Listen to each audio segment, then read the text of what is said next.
Hi guys! Welcome back to my channel. For today's video ay mag-iihaw tayo ng sardines. Tamban. Or tamban sa Tagalog. Tamban ba ito sa Tagalog? Ang sarap niyan. Preskong presko. Galing dagat. Fresh from the ridge. Pero gibali na Ayan. Gibali na. Binaligtad na. Malapit na maluto. Malapit na ang chibugan mamaya. Sobrang sarap ng kain namin kanina. Tapos may pampahilis, Sprite.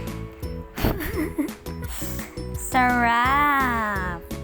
Kayo guys, mag-ihaw din kayo ng isda dyan sa tuwing Sabado ay Linggo. Paminsan-minsan lang pala kasi hindi pala maganda yung madalas nag-iihaw. Diba? Ayan. So yummy. Yummy so. Seafood.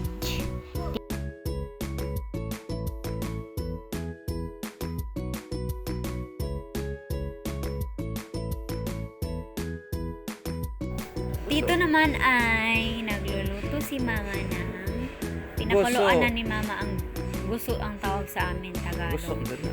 Gusto din sa Tagalog. Guso. Yan, pakuluan natin for 10 minutes. 10 minutes para maging malambot siya. Hindi naman gaanong kalambot kasi pangit naman yung parang kumain. Really? Ayan. Kumakain ka ng lapit laway. na luto ni mama. Nag-request ako ni mama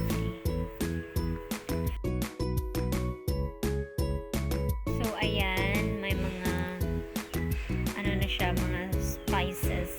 Pinadad na namin ang lamas. Hindi ako lumapit kasi napabahuan ako sa mga ganyan. For today, for now. Ayan, ang sarap. Basta lutong nanay talaga the best.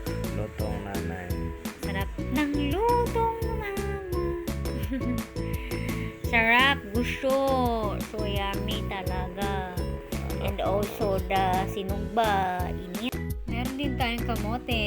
Sweet dato sa ating katawan, nakapagpababa ng blood pressure and anything and everything. Basta mga halaman na bigay ng Diyos, hindi nakakasama talaga. Kaya kumain tayo ng mga dahon-dahon. Huwag tayong madalas kumakain ng mga baboy. Kaya kumain Ng kayo mga ng manok. hagunoy. Kumain tayo ng mga binigay lang ng Diyos sa atin. At saka, yan isda. Bigay din yan ng Diyos. Mga isda, mga lamang dagat. Pero dahan-dahan lang sa mga lamang dagat. Yung iba kasi nakaka-high blood. Yan, yun lang. Thank you so much for watching. Bye!